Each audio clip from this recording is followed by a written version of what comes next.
A ver, ya, entonces les preguntaba eso. Ya hay 26. Bueno, vamos a ver que en la célula beta no solamente se secreta insulina. ¿Sí me están oyendo? Sí, doctora. Sí, doctora. En la célula beta se secreta principalmente insulina, que es la hormona que nos interesa aquí, pero también para regulación nos interesa saber qué otra cosa se está sintetizando.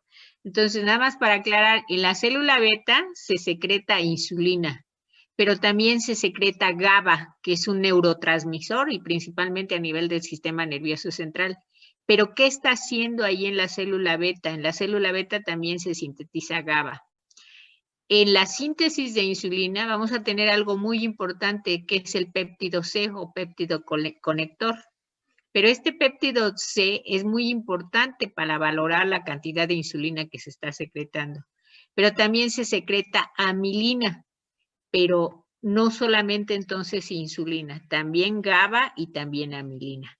En la célula alfa se secreta glucagón, pero se va a secretar también el GLP-1 y GLP-2, que se llaman péptidos semejantes a insulina tipo 1 y tipo 2. Péptido semejante a insulina GLP-1, péptido semejante a insulina tipo 2.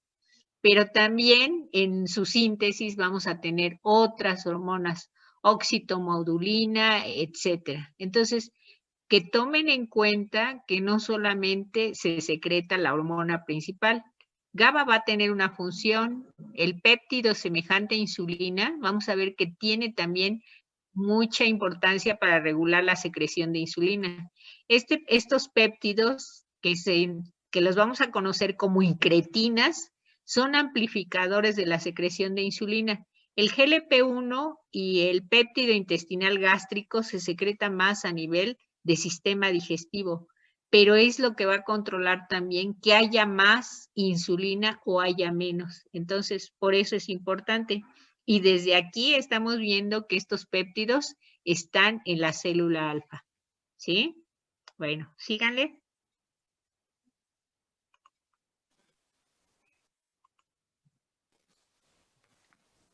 Insulina, a ver, empezamos con insulina. Ok. Vale. Bueno, pues en esta diapositiva tenemos como un breve resumen en el que se juntan la mayoría de los datos que vamos a revisar en esta parte. La insulina pues va a tener un peso molecular de 5.808 daltons, aunque en otras bibliografías lo maneja como 6.000 daltons. Va a estar formada por dos cadenas, una cadena ácida y otra cadena básica. La cadena ácida va a contar de 21 aminoácidos, mientras que la básica va a contar con 30. Pues va a tener también fuentes disulfuro y su estructura química pues va a ser una proteína, tiene una vida media de entre 3 y 5 minutos. Las enzimas que la degradan son insulinasas y esto se lleva a cabo en hígado, riñón y placenta y su secreción es aproximadamente de 40 a 50 unidades por día. ¿Le puedes dar a la siguiente, por favor? Y la información genética, ahí Aiden, la información genética para que se exprese la insulina está en el cromosoma 11, en el brazo corto. Ahora, es muy importante mencionar, decía 5.808, pues ya lo redondeamos a 6.000, que es el peso de la insulina. Pero como proinsulina es 9.000 y como proinsulina es hasta 12.000, ¿sí? Recuerden que la que me interesa es la insulina, pero para que yo tenga insulina tiene que madurar, ¿en dónde? En el retículo endoplasmático rugoso y en el aparato de Golgi. Entonces, tienen que ver más aminoácidos para no poner o no equivocarnos en los números, por eso se ha redondeado. Cuando es proinsulina, 12.000 kilodaltones. Cuando es proinsulina, 9.000, y cuando ya es insulina, 6.000, ¿sí? por eso es la variación de ese peso. Pero bueno, estamos entre el rango. La otra es que la insulina tiene 3 puentes. Si tiene 2 cadenas, estas cadenas deben de estar unidas. 2 entre la cadena A, por eso se llaman intercatenarios, entre A y B, y 1 solamente en la cadena A, que sería intracatenario. ¿Dónde se forman, Aiden, los puentes disulfuro? ¿En qué aminoácido? Están unidos entre el aminoácido 7 de cada una de las cadenas y el 20 de la cadena ácida con el 19 de la cadena básica. ¿Y qué hay en esa posición? ¿Qué aminoácido es?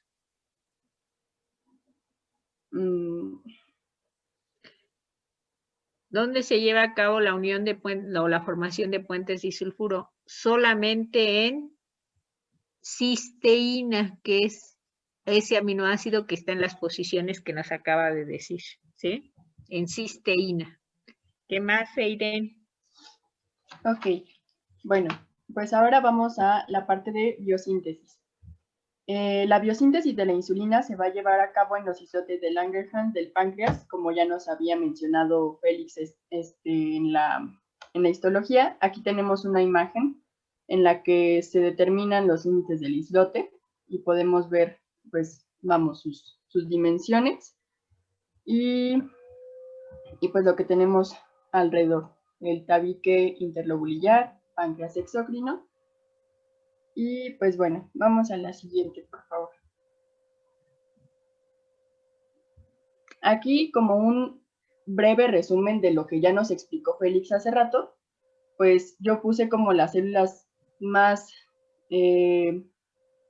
importantes o más significativas que vamos a tener en este islote, y pues van a ser las células alfa, beta, delta y las células PP.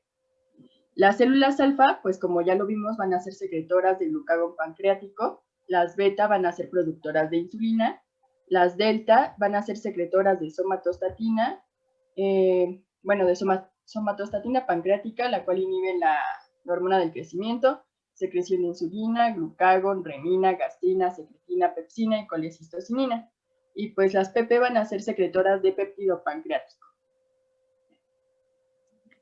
Aquí nada más aclarar lo que ya les había mencionado. Las beta no solamente producen insulina, las alfa no solamente producen glucagón, y las de somatostatina también producen una somatostatina de 14 y de 28. La somatostatina, donde quiera que la vean, va a ser una acción inhibitoria. No solamente inhibe a la hormona de crecimiento, en el caso del páncreas va a inhibir tanto a las alfa como a las beta, como tiene marcado, pero incluso también la somatostatina se encuentra a nivel del sistema nervioso central. Va a tener una acción inhibitoria, va a inhibir incluso en la sangre la agregación plaquetaria. Entonces, donde quiera se va a encontrar la somatostatina y su acción siempre va a ser inhibitoria. ¿Sí? ¿Queda claro? Sí, doctora. Dígale, Evelyn. Aiden, perdón. Aiden. Ok, bueno. ¿Qué más? Pues ahora vamos a tener, propiamente dicho, la síntesis de la insulina.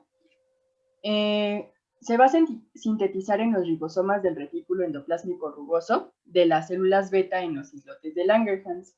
Esto como preinsulina, como proinsulina que tiene 109 aminoácidos, y en este precursor pierde enzimáticamente aminoácidos, lo cual hace que se transforme en proinsulina de 83 aminoácidos de cadena única en espiral. De este lado, bueno, del lado izquierdo, ahorita no ven mi cursor, pero tenemos, pues hay una imagen en la que podemos tener señalados los ribosomas del retículo endoplásmico rugoso, que es en donde se lleva a cabo esta síntesis para pasar a proinsulina.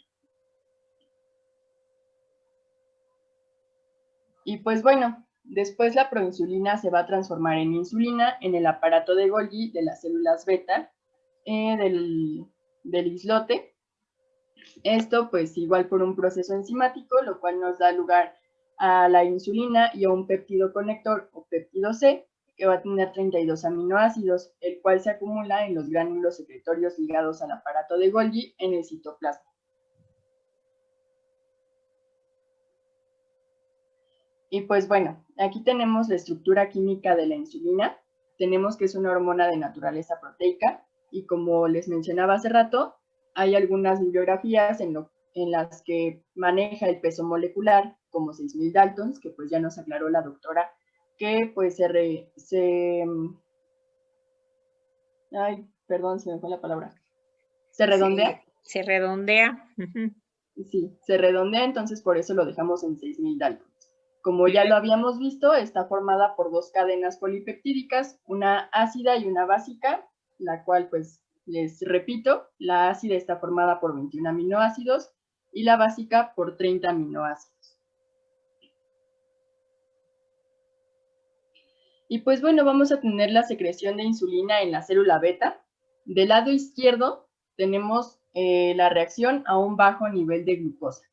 Entonces, el páncreas reacciona, se segrega glucagón por las células alfa, el hígado descarga glucosa en la sangre y eso permite que se restablezcan los niveles normales de glucosa en nuestra sangre.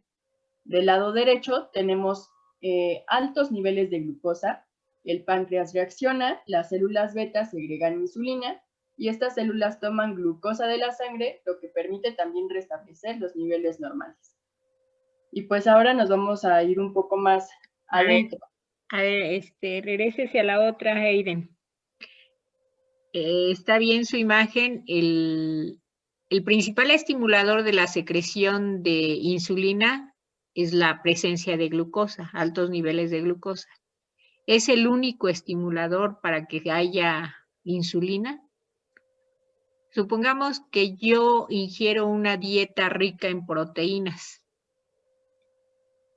y le bajo a los carbohidratos. No, doctora, sí hay más estimuladores. De hecho, los abarcamos en unas diapositivas más adelante. Ah, bueno, entonces nada más para aclarar, hay varios estimuladores que me van a favorecer la secreción de insulina, pero en este caso, altos niveles de glucosa por la glicemia en la sangre, ¿sí? Bueno, Aiden nos los va a mencionar después. ¿Qué más?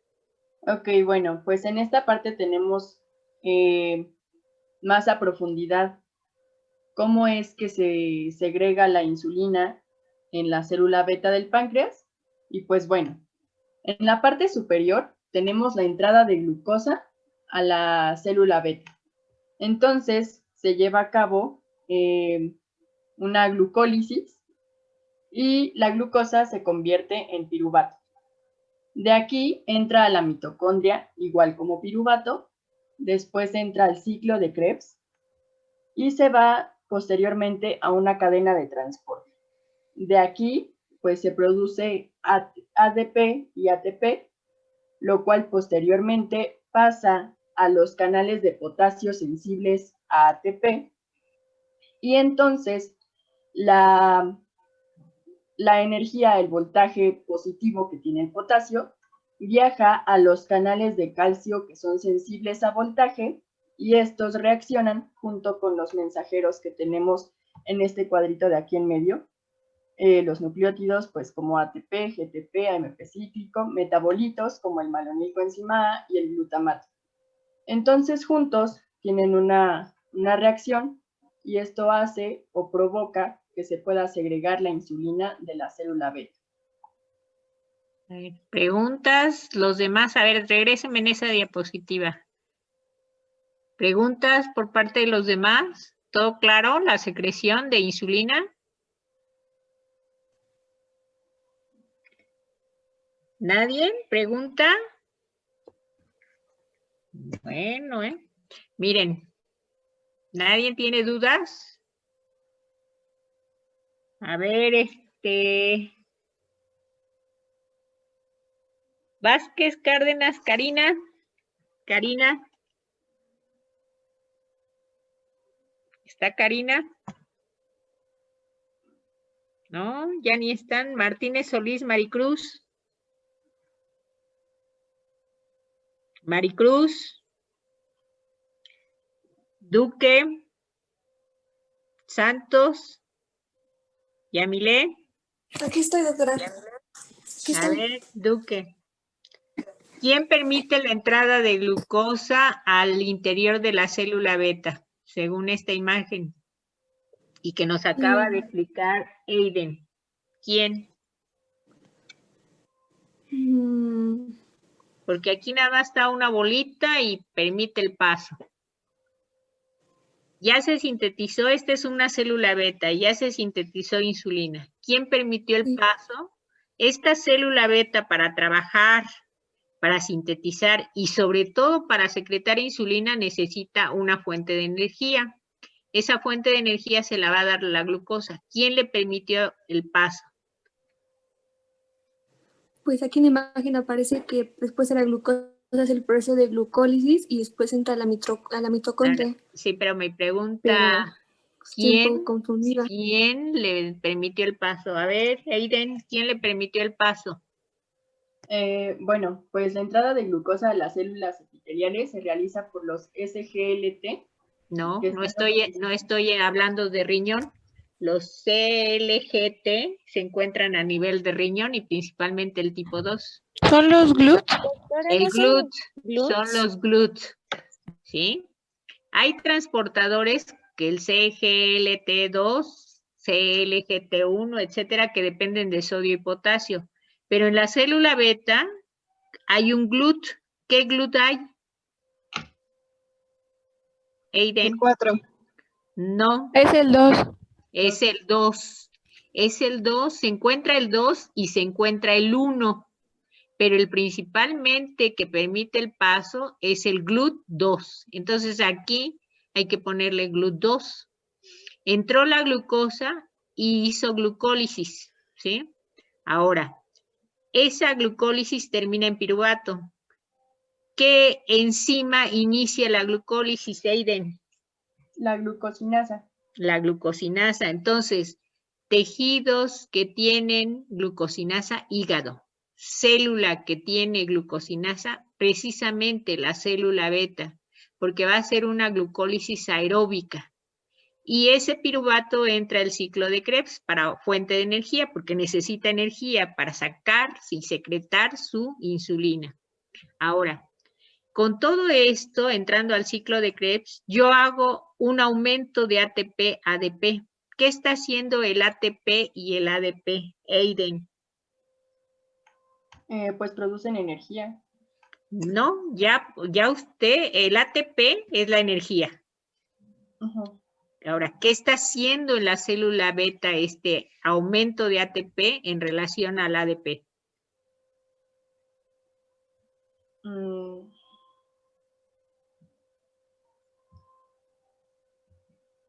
Vea la imagen, ¿qué está haciendo Aiden? Doctora, Pues se supone reaccionar a los que está canales de inhibiendo, ¿no? potasio. Está bloqueando canales, ¿de qué? De potasio. De potasio.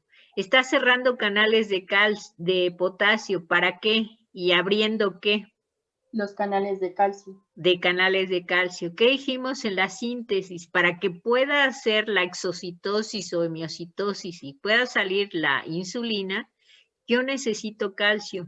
¿Y ese calcio dónde está más abundante? En el exterior. Entonces, tengo que meter calcio. Si no hay calcio, aunque tenga insulina, esa insulina no va a poder salir fuera de la célula beta, no va a llevarse a cabo la exocitosis o hemiocitosis. Entonces, a través del ATP-ADP, yo lo que estoy haciendo es bloqueando canales de potasio. Al bloquear canales de potasio, estoy provocando que se abran canales de calcio. Y esos canales de calcio, al entrar el calcio, va a mover más los organelos celulares y sobre todo los microtúbulos para que alcancen, ¿qué? La membrana plasmática. Y entonces ahora sí pueda salir la insulina por medio del proceso de exocitosis. Si no se abren estos canales de calcio y no se cierran los de potasio, la insulina no va a salir. Y esto es muy importante porque cuando veamos diabetes, ¿qué es lo que van a hacer las sulfonilureas, que es su tejido blanco o su célula blanco es la célula beta?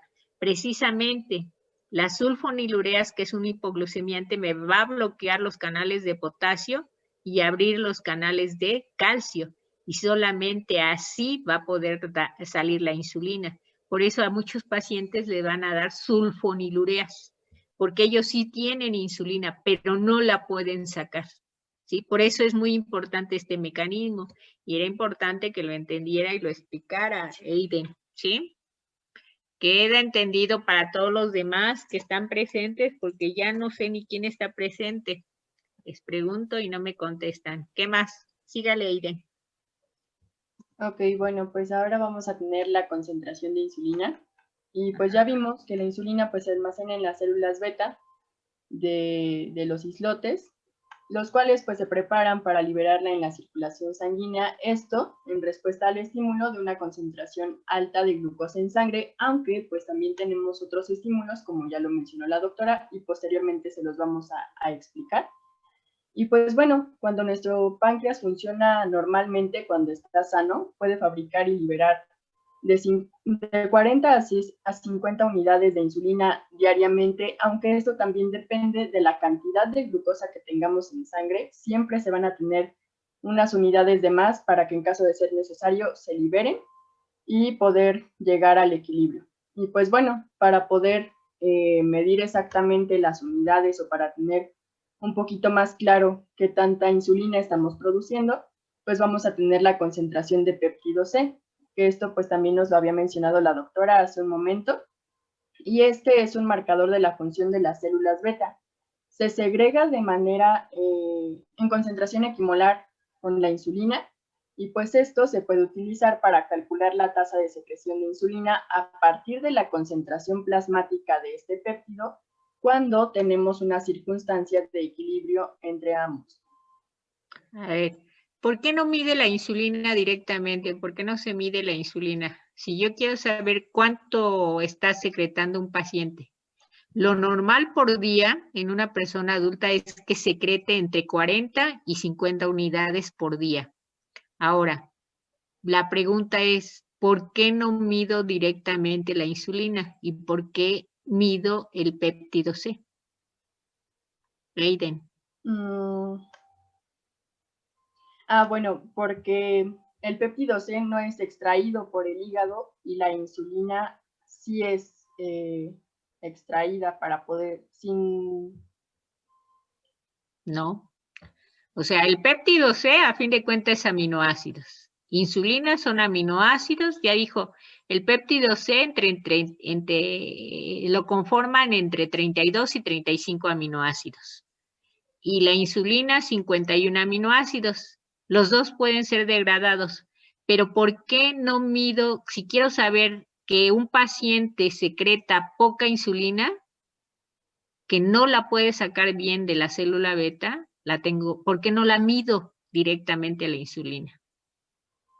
¿Cuál es la causa de no medirla directamente? ¿Y por qué puedo saber a través del péptido C? A ver, Félix o Nadia, que son del equipo también.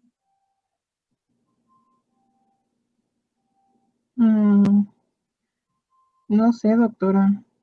¿No será porque tiene como bueno, es más fácil como detectarla?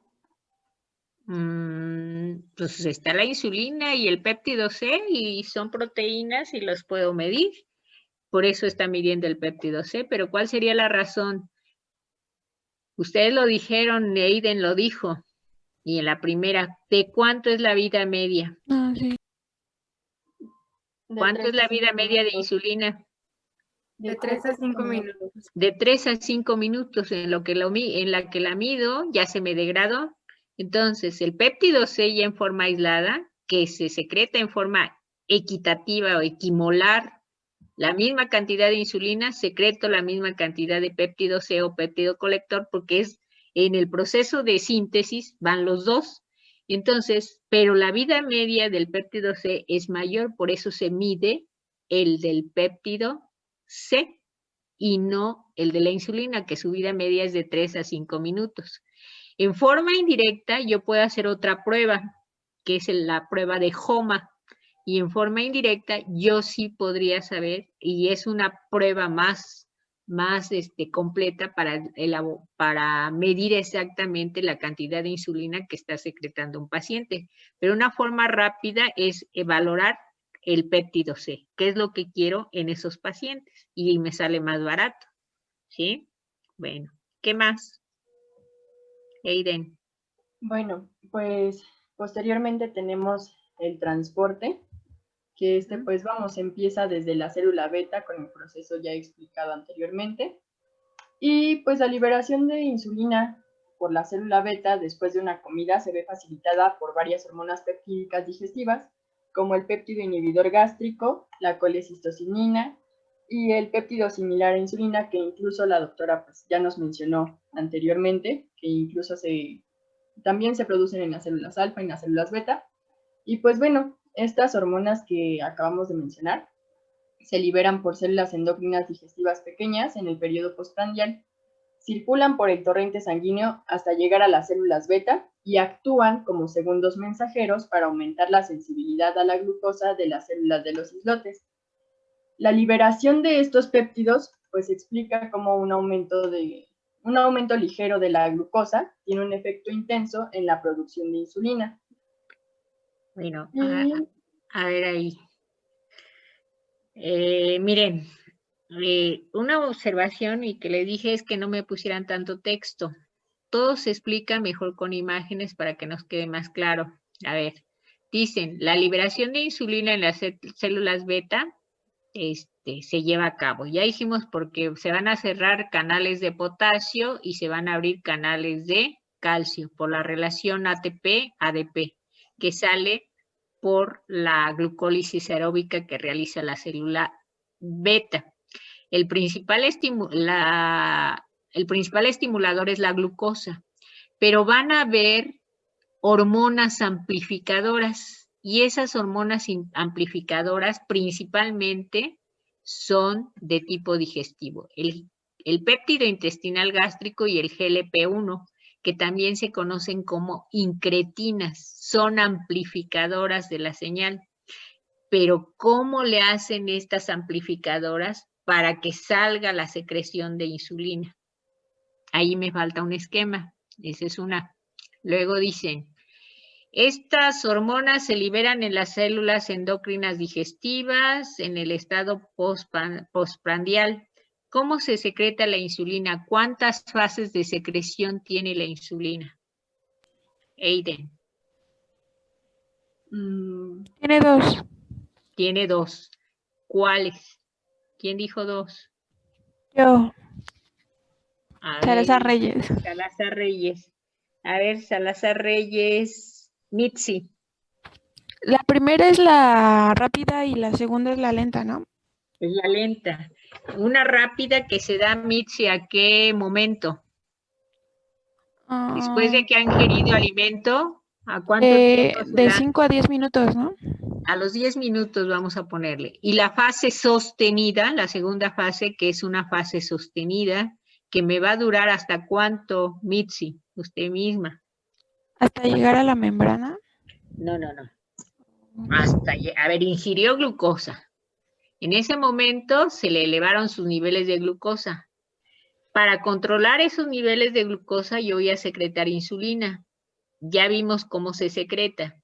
Ahora, la secreción se da en 2 fases. Una fase rápida, como dijo, a los 10 minutos. A los 10 minutos la insulina que yo tenía ahí almacenada sale por exocitosis. A los 10 minutos es una fase rápida, un pico rápido. Y luego ese pico rápido va a disminuir. Ahí me falta una gráfica de la secreción, Eiden, ¿sí? De equipo de Eiden, Nadia, Félix.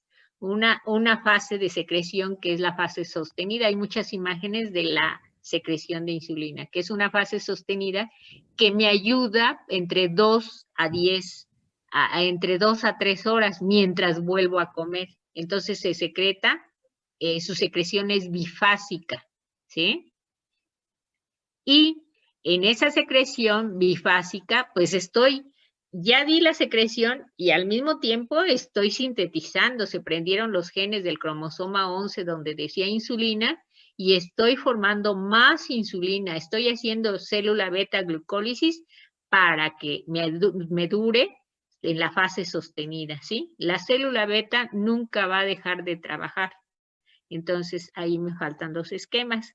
Y necesito ver cuál es el mecanismo de acción de estas incretinas para facilitar y amplificar la secreción de insulina. ¿Sí? ¿Eiden? Ok, doctora, realizo los esquemas y se los mando para que quede un poquito más claro. Sí, sí. O Muchas sea, gracias. se trata de que entiendan bien. Y ya casi se nos acaba más el tiempo, ¿eh? A ver, ¿qué más? Por eso les decía. Y bueno, como ya vimos en más de una ocasión, la vida media de la insulina es de entre 3 y 5 minutos. Bueno, como habíamos comentado anteriormente, hay más factores que pueden liberar o inhibir la insulina. Entre los factores liberadores vamos a tener los niveles altos de glucemia, niveles altos de aminoácidos como la arginina o la lisina, niveles altos de ácidos grasos, el glucagón, el péptido insulinotropo dependiente de glucosa y la acetilcolina. Por otra parte, Nadia, glucagón, ¿cómo?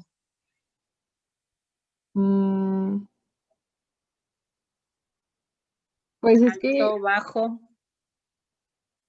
no, niveles altos de glucagón, no. no Si bajos, usted ¿no? tiene insulina, Sí, ¿cómo niveles hemos bajos. estado representando? Insulina elevada, glucagón Bajo. disminuido. Sí, sí. Si usted tiene elevado el glucagón, la insulina, ¿cómo está? Disminuida. Sí, porque son Entonces, contrarios. hay que aclarar bien, o sea, no es nada más de poner el cuadro. Entonces, alta en glucemia, sí. Si hay glucemia, yo tengo insulina elevada. Arginina, lisina, isoleucina también favorecen la secreción. ¿Qué quiere decir una dieta rica en proteínas que tengan estos aminoácidos? La elevación de una dieta elevada en ácidos grasos, pues sí, pero que no rebase también porque pueden crear resistencia a insulina. Baja de glucagón. Péptido insulinotrópico. ¿Cuáles serían los péptidos insulinotrópicos? Es que de hecho esos ya me causaron como, no sé, raro porque no venían. Nada Pero más los decía acaba tal de cual. mencionar Aiden. Por eso son las imágenes. ¿Cuáles creen que Ah, son los péptidos insulinotrópicos? O sea, ¿qué quiere decir? o Péptidos sea, u son los, hormonas que facilitan, ajá, amplifican la secreción de insulina. es la ¿Cuáles son? colecistocinina, ¿no? Antes, más que esa, El péptido Mm, inhibidor gástrico. el péptido inhibidor gástrico, ese es colecistoquinina, quedaría en tercer lugar. El péptido gástrico dependiente de glucosa sería en segundo lugar. ¿Y el primero cuál sería? El GLP-1. El GLP-1, el péptido semejante a Insulina. glucagón tipo 1 o también llamado incretina. Esos son los péptidos. ¿Cómo tienen que estar esos? Elevados, ¿sí? ¿Quién me los va a estimular? Pues precisamente el aumento en los nutrientes, el aumento en glucosa, el aumento en péptidos de estos aminoácidos, el aumento en ácidos grasos, estimulan. Pero también cuando veamos la regulación van a haber factores que me inhiben a estos péptidos. Y si me inhiben o enzimas que me inhiben a estos péptidos, pues no van a amplificar la secreción. Entonces, la secreción se lleva a cabo por el proceso de glucólisis. Ya la célula beta hizo, pero necesita también alguien que le ayude también a amplificar esa secreción. Estamos diciendo que hay 2 fases de secreción, una fase rápida y una fase sostenida.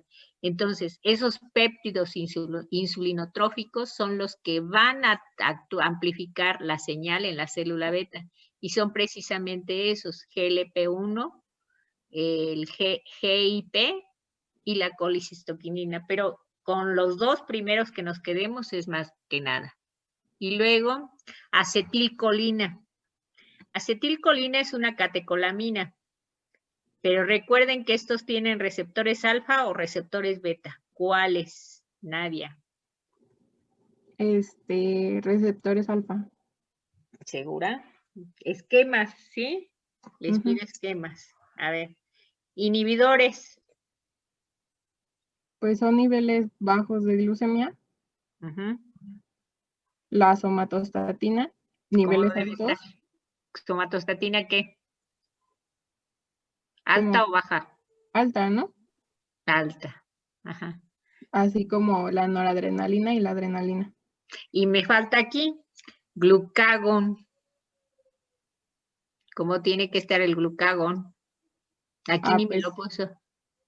pues bajo, No. digo alto, perdón. Si quiere inhibir, entonces es bajo. Es de elevado, sí, perdón. Y me falta otro. A ver, aquí me falta otro. GABA, porque GABA me va a inhibir a las células alfa, ¿sí? Entonces estos cuadritos que queden más completos. Y Sí, hay de que acuerdo. decir por qué, ¿sí? No nada más así, pues dice glucagón, somatostatina, noradrenalina, sí, pero ¿por qué?